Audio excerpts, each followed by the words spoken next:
Hello buddies, believe me, if you have never been a fan of catfish or catfish pepper soup, when you try this recipe, you are going to reconsider. Yes, I mean every bit of what I'm telling you, and I am not mincing words. This is one of the simplest ways you can make catfish pepper soup. I have different other ways I make it, but this one is also a banger. So I want you to watch this video to the end so you learn how you can make your catfish pepper soup. I know a lot of people complain about their own catfish, that no matter how they prepare it or no matter how anybody prepares it, that they don't get it doesn't give them that taste and that flavor they want or something like that.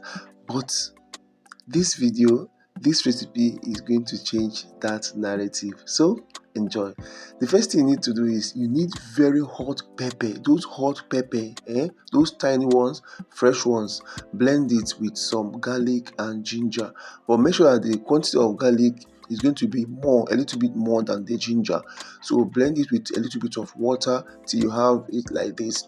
Now you also have to roast your ehuru or African nutmeg or calabash nutmeg. You roast it very well. Roast it with some normal nutmeg, okay, nutmeg seed. After roasting it, you go ahead and blend it just this way. Now after blending, make sure that you wash your catfish thoroughly. Most times whenever I buy catfish, I use ash to scrub it, or you can use limestone, or you can use lemon, or you can use white vinegar to scrub the outside so that it will not be slimy again. Then you wash it already before cutting it. Now that pepper, ginger and garlic that you have blended, you have to make sure you scoop it inside the mouth of that fish and all over the fish.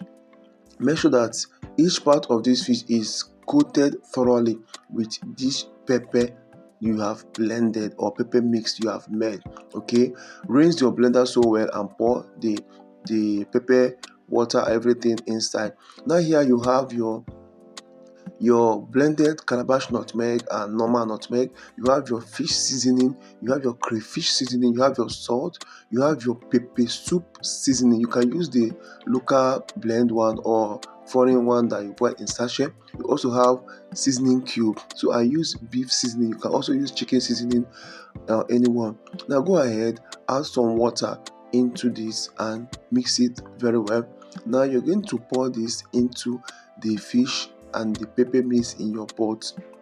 Make sure that everything is thoroughly coated, everything is well mixed.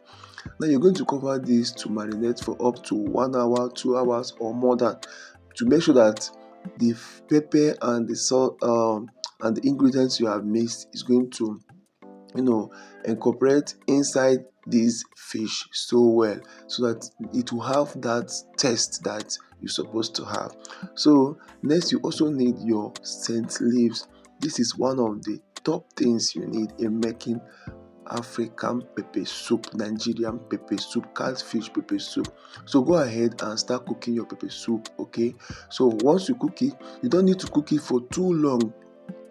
This is because catfish doesn't take long to cook. Secondly, you don't need to stir your catfish while you are cooking it, because it may end up scattering the catfish. All you need to do is to be swirling your pot. Yes, swirling your pot, or maybe scoop the water and pour on top of the catfish.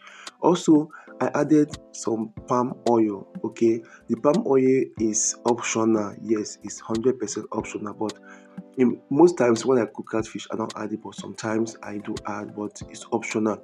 So once your catfish is done, you're going to blend the scent leaf a little with some water, pour it into the catfish, cover it for a few seconds, and your catfish is ready for you to enjoy. Believe me, when you try this recipe step by step, you're going to fall in love with catfish, and you will never say no to catfish anymore. Trust me.